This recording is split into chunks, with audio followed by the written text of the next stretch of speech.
Hello and welcome to APAC Games Weekly episode 53.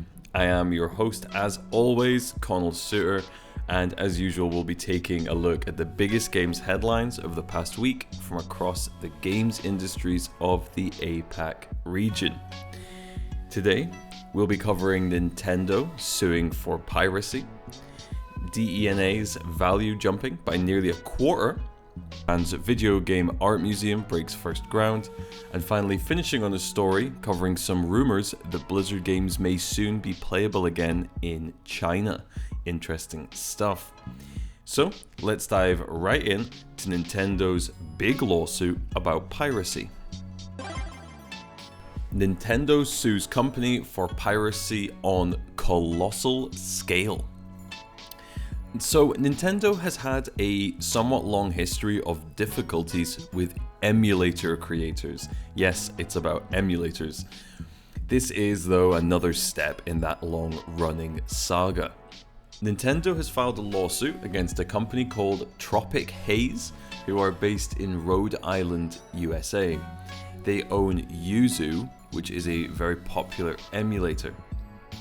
Nintendo claim that Tropic Haze are well aware that Yuzu is, quote, facilitating piracy at a colossal scale, unquote. The suit continues, quote, today, Yuzu provides any internet user in the world with the means to unlawfully decrypt and play virtually any Nintendo Switch game, including Nintendo's current generation and most popular games, without ever paying a dime for a Nintendo console or that game. And to be clear, there is no lawful way to use Yuzu to play Nintendo Switch games. End quote.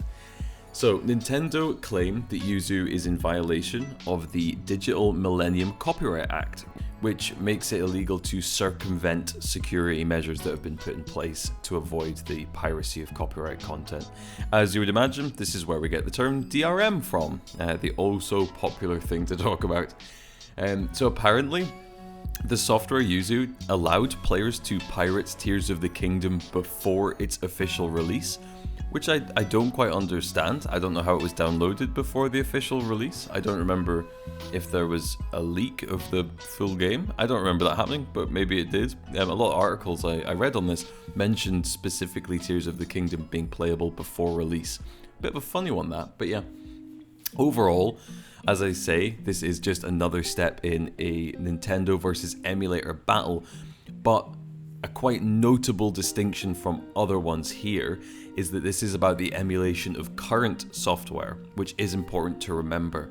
If you think back to the past when there's been some weirdness between Nintendo and emulator creators, much of those emulator lawsuits and difficulties have been about old games that often weren't playable or purchasable anywhere else, which is a very different discussion.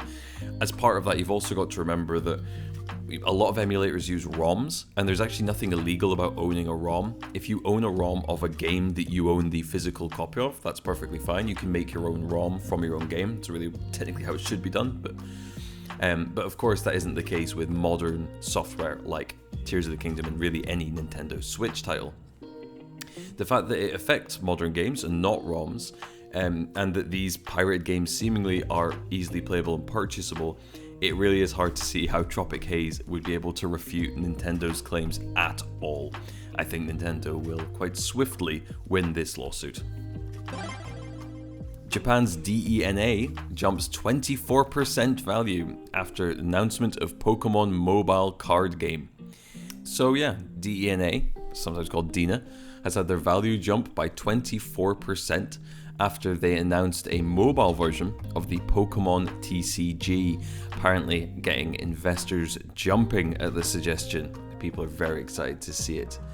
The game will be called Pokemon Trading Card Game Pocket and is from DeNA, but of course is working with the Pokemon Company and the game company Creatures, who are also helping with the game.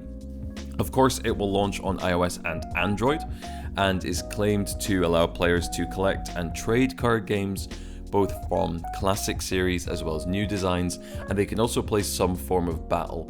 It sounded like it was a pretty basic battle feature at release, but you can imagine that'll probably develop in a tournament play and stuff like that. Including actual battles as well is a pretty important distinction from other Pokemon games like Pokemon Go, which never really fully captured what Pokemon was about, which was kind of weird. But people really liked it, but it was always a thing. People wanted more.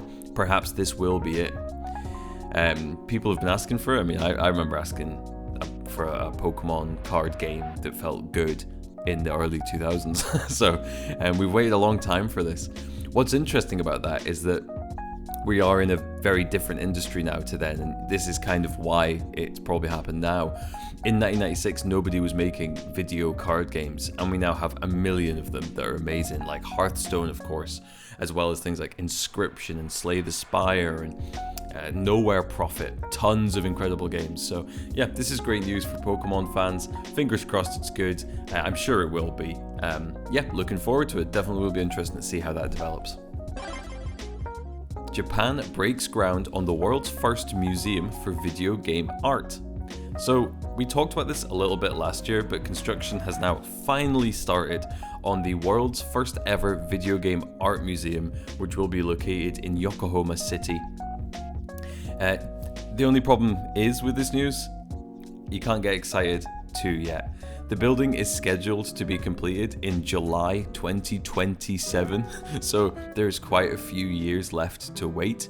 Of course, the building isn't just going to be an art museum, but it's also an office block and has an art garden, whatever that means. They did go on a little bit to explain that they will have projection mapping at night throughout the garden, so it will create a game-like atmosphere, which sounds really cool. You can imagine that would be a pretty amazing thing, especially if you've got it as an important thing that has a lot of different versions where you can really go back and see different game worlds. We've had similar things in Scotland, I'm sure around the world, that are projection mapping onto trees for seasonal events. So it's not a brand new thing, but if it's something more permanent, I'm sure you could do some really, really cool stuff with it. Overall, it's fun news, but at the same time, it's kind of disappointing to think it won't be out till 2027. Kind of makes you think that someone should just come along and steal the title of first video game art museum and just open within the next 2 years. But who knows? It's a bit of a shame, that timeline, but hey, great that they've broken ground. Very, very interesting times. And for our final story today, rumor, Blizzard games may soon return to China. So this is absolute rumor mill stuff, but there is a trusted source behind all of it. So we're only covering it because there is a verified source. However, that source is not been made public, so it is a bit of a funny one. These reports are saying that Blizzard is planning on re-entering the Chinese market. This is after not being present since the start of last year, when their publishing deal with NetEase fell through and led to Chinese fans losing access to World of Warcraft and major titles, but also straight up missing the release of things like Diablo 4, Overwatch 2, which maybe not that big of a shame, and World of Warcraft Dragonflight, which of course is a shame because that game did very well. The only game that was still playable by Chinese players was Diablo Immortal, as that was published under a completely separate deal from the rest of their catalogue. This new deal comes from a source who has told Game Rant that Blizzard is working with an unnamed Korean company to lease servers that are available to operate in China. Although apparently these come with a huge operating cost compared to normal server hosting. No full explanation of why that is, if that's some weird deal, or you have to pay a huge amount extra for servers for China. It's very weird. It's odd that this has been mentioned without any explanation, but who knows? So we can only hope that this does actually happen. It's been over a year now, just over a year. It was literally from the end of February last year that they lost access, so we're just over that point. I really hope that those players are able to play Blizzard games again. It must be really rubbish, especially for World of Warcraft, which is such a big online world, to have missed a whole expansion and stuff. It really is worth remembering, though, that this is 100% a rumor at this point. Nothing has been verified publicly. Blizzard certainly have not commented on it. And really, what what this means, how an unnamed Korean company can give them access to China, is a bit of a strange one.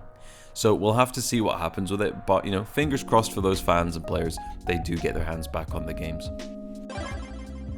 And that was it for APAC Games Weekly episode 53. Thank you so much for tuning in as usual, and I hope you found these stories interesting. I know it was a slightly shorter one, maybe a little bit less hard-hitting news, but we can't always have an amazing week, so this has been an interesting one.